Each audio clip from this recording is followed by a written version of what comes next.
नमस्कार।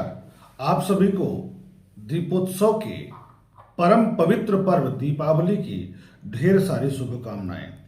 माँ भगवती लक्ष्मी का शुभ आशीर्वाद आप सभी को प्राप्त हो, धन्य धान्य की वृद्धि हो, इसी कामना के साथ आज हम बात करने वाले हैं दीपावली महापर्व पर कब आप दीप प्रज्वलित करेंगे, कब आप माता लक्ष्मी की विशेष आराधना करेंगे, किस मुहूर्त में आप कोई भी शुभ कार्य कर सकते हैं, इसकी चर्चा होगी। जीवन में जो सबसे बड़ी उपलब्धि है व्यक्ति की, वह होती है सुख। और सुख कब आएगा? जब माता लक्ष्मी श्री हरि विष्णु की परम अनुकंपा होगी, ईश्वर के आशीर्वाद एवं व्यक्ति के संघर्षों का ही परिणाम उसको सुख है। कुछ लोगों का मानना है कि भारत में देवी की लक्ष्मी की पूजा होती है, माता दुर्गा की पूजा होती है, कुबेर देव की पूजा होती है, अमेरिका में तो नहीं होती है। फिर वो धनी क्यों है? बात यहां धनी की नहीं है, बात यहां संपन्नता की नहीं है। बात यहां अपने परिवार के साथ, अपने स्वजनों के साथ प्रसन्न रहते हुए सुख की अनुभूति की है। चाहे एक सामान्य व्यक्ति हो, एक अधिकारी वर्ग हो, राजनेता हो, उद्योगपति हो, सबका अंतिम लक्ष्य होता है कैसे सुख मिले। धन कमाकर सुख मिले, परिवार के साथ रहकर सुख मिले, ईश्वर की आराधना में सुख मिले, घूमने फिरने में सुख मिले। अंतिम जो उद्देश्य होता है व्यक्ति का, वह होता है सुख की प्राप्ति।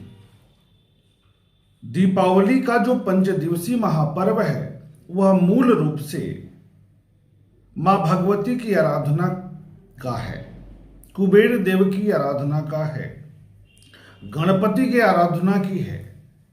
लेकिन महाकाली, महागौरी, महासरस्वती की आराधना का भी है, तंत्र साधना का भी है। अब मुहूर्त की क्या आवश्यकता है? सारे दिन तो भगवान के बनाए हैं? नहीं। जब अच्छे योग में जन्म लेता है बच्चा, तो अपने जीवन लक्ष्य को प्राप्त करता है, सुखमय जीवन व्यतीत करता है। ग्रहों का योग गड़बड़ होता है तो उसे संघर्षों का सामना करना पड़ता है। इसी तरीके से जब हम अच्छे मुहूर्त में पूजा करेंगे, ग्रहों के अच्छे योग में पूजा करेंगे, तो उसका परिणाम हमें बहुत ही सार्थक रूप से प्राप्त होगा। तो हम यहां बात करने वाले हैं कि महालक्ष्मी, महागौरी, महाकाली और महागणपति की उपासना कब करेंगे? दीप कब प्रज्वलित करेंगे? दीपावली के दिन। विशेष पूजा कब करेंगे? यदि आप स्थिर लग्न में पूजा नहीं कर पाते तो किस मुहूर्त में करेंगे? सबकी चर्चा यहां पर हम आज करने वाले हैं। तो 20 अक्टूबर 2025 दिन सोमवार को दीपावली का पर्व मनाया जाएगा।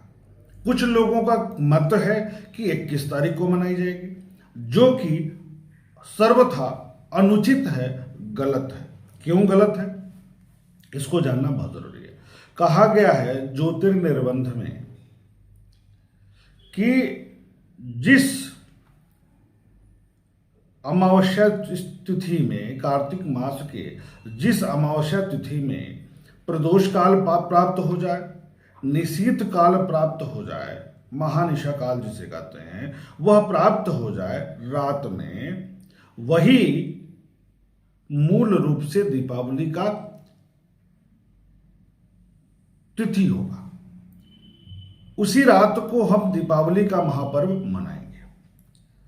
तो इस वर्ष आप लोग थोड़ा सा समझिएगा कि अमावस्या तिथि का आरंभ 20 अक्टूबर को दिन में 2:32 से आरंभ हो रहा है। सोमवार को अमावस्या तिथि का आरंभ 2:32 दोपहर के बाद से आरंभ हो रहा है। काशी के पंचांगों की हम बात कर रहे हैं, जो 21 अक्टूबर दिन मंगलवार को दिन में 4:25 तक ही व्याप्त रहेगा। तो रात तो मिलेगी ही नहीं, प्रदोष काल तो मिलना ही नहीं है, क्योंकि 4:25 के बाद प्रतिपदा लग जाएगी, उससे पहले अमावस्या है। तो रात में अमावस्या तिथि नहीं मिल रही है 21 तारीख को, इसलिए आप लोग निश्चिंत होकर के 20 को ही मनाएंगे दीपावली का महापर्व, क्योंकि प्रदोष काल भी मिलेगा हमें और महानिशा काल भी मिल जाएगा। अब हम थोड़ा सा बात करते हैं कि ग्रहों की स्थिति क्या कह रही है दीपावली के दिन। तो दीपावली के दिन ग्रहों की अगर बात करते हैं तो चंद्रमा कन्या राशि में शुक्र के साथ रहेंगे।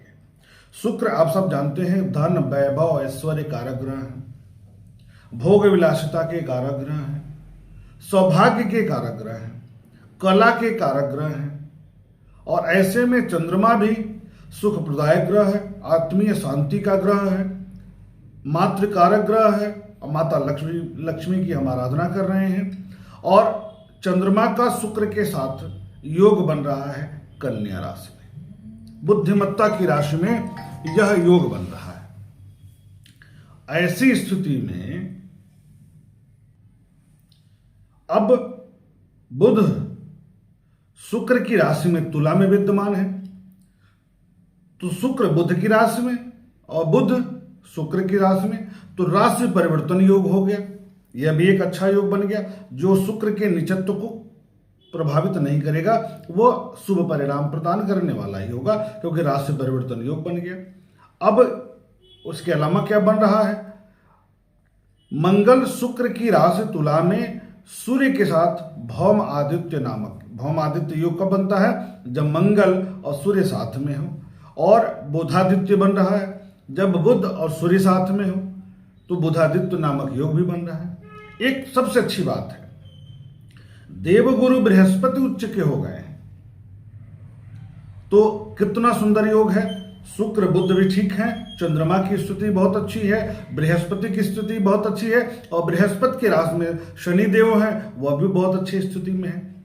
तो इस प्रकार ग्रहों का बहुत अच्छा योग बना हुआ है और सौभाग्यदायक योग बना हुआ है। इस दिन अगर हम पूर्ण मनोयोग के साथ माता लक्ष्मी की आराधना करते हैं तो निश्चित तौर पर हमें शुभ परिणाम प्राप्त होगा ही।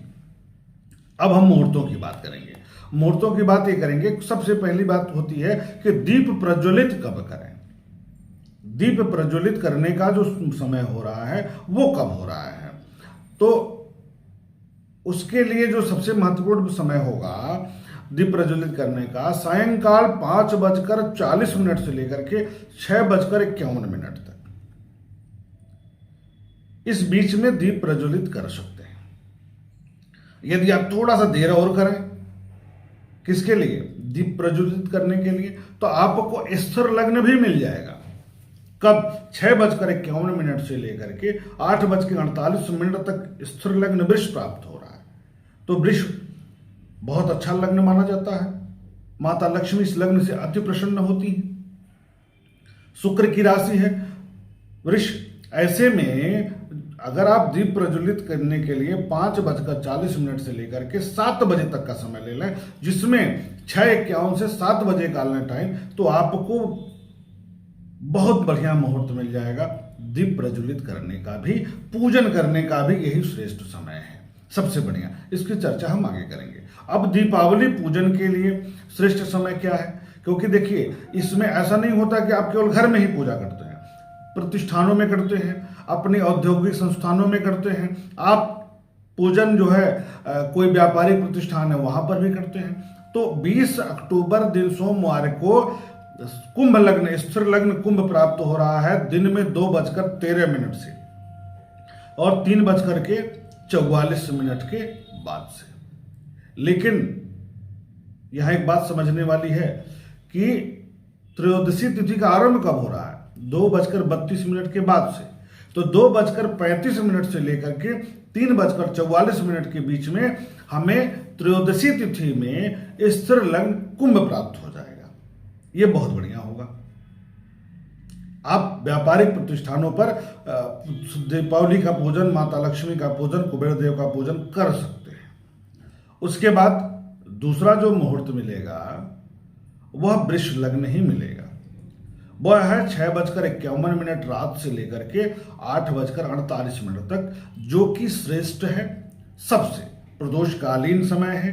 इस बीच में दीप प्रज्वलित कर सकते हैं, पूजा पाठ कर सकते हैं, विशेष अनुष्ठान कर सकते हैं, माता लक्ष्मी की आराधना कर सकते हैं, अपने घर को सजा सकते हैं, चमका सकते हैं। और जितना कुबेर देव माता लक्ष्मी की आराधना करेंगे श्री हरि विष्णु जी के साथ में, गणेश जी के साथ में, उतना आपके जीवन में शुभता प्राप्त होगा। अब 20 अक्टूबर को रात में स्थिर लग्न सिंह प्राप्त हो रहा है, मध्य रात्रि के लगभग 1:19 से लेकर के 3:33 तक। इस बीच में हम क्या करेंगे? महानिशा पूजा करेंगे, क्योंकि महानिशा पूजा में मध्यकाल का जितना महत्व है उससे ज्यादा महत्व है स्थिर लग्न में पूजन का। अगर स्थिर लग्न हमें मिल जाए तो उसमें अगर हम महानिशा पूजा करते हैं, महानिशा पूजा का अर्थ है तांत्रिक पूजा करते हैं, मंत्र का जप करते हैं, तप करते हैं, विशेष अनुष्ठान करते हैं, कोई तंत्र साधना करना चाहते हैं, कोई मंत्र साधना करना चाहते हैं, कुछ नहीं करना चाहते तो मां भगवती के मंत्र का जप कर सकते हैं, श्री हरि विष्णु के मंत्र का जप कर सकते हैं, अपने इष्ट देव के मंत्र का जप भी कर सकते हैं। इससे मंत्र, आपके मंत्र में ताकत आएगी, ऊर्जा आएगा, जो जीवन भर काम आएगा आपके। अगर आप किसी कारण बस, किसी परिस्थिति बस दीपावली के दिन इन मुहूर्तों में पूजन नहीं कर पाते, व्यक्तिगत व्यस्तता है या कोई और अन्य कारण है, तो कुछ समय और बता दे रहे हैं शुभ चौघड़ियां का, जिसमें आप पूजन कर सकते हैं। जैसे दोपहर में 2:32 से लेकर 5:40 तक चर, लाभ और अमृत की चौघड़ियां पूजन करना है। सामान कुछ बचा रह गया, खरीदना है, तो वे सब काम इसमें कर सकते हैं। रात में 5:40 से लेकर 7:15 तक, जो गोधूली का समय है, प्रदोष काल का समय है, ये बहुत बढ़िया है। रात में 10:25 से लेकर 12 बजे तक का समय बहुत अच्छा है। रात में 1:35 से लेकर के 4:45 के बीच का समय भी बहुत अच्छा है। तो इन मुहूर्तों में आप पूजन कर सकते हैं, मंत्र जप कर सकते हैं, कुछ भी कर सकते हैं। सबसे बड़ी बात है कि दीपावली महापर्व की हमने शुरू में ही बताया कि प्रसन्नता, सुख की स्थिति किस अवस्था में आपको मिल रही है, वही आप कामना मां भगवती से करिए। लक्ष्मी की जरूरत है, धन की जरूरत है, तो वो कामना करिए। एक बात और मैं कहूंगा सावधानी की, इस दिन प्रसन्नचित जरूर रहिए। इस दिन आप अपने स्वजनों के साथ प्रसन्न जरूर रहिए, द्वेष मत रखिए। अगर आप किसी भी रूप में द्वेष रखते हैं अथवा आपको ये लगता है कि हम श्रेष्ठ हैं, आपको ये लगता है कि हमारे पास धन हो गया है, हमारे पास सब कुछ हो गया है, तो मुझे झुकने की जरूरत नहीं है, तो एक बात आप जानिए कि ईश्वर से बड़ा कोई नहीं है न्यायकर्ता। इसलिए इसका ध्यान रखना है। आज आपके मन में, दीपावली के दिन आपके मन में प्रसन्नता और दूसरों के लिए शुभकामना जरूर होना चाहिए। यही सबसे बड़ी सावधानी है। योगों की और विशेष उपायों की चर्चा हम अगले कार्यक्रम में करेंगे। तब तक के लिए नमस्कार।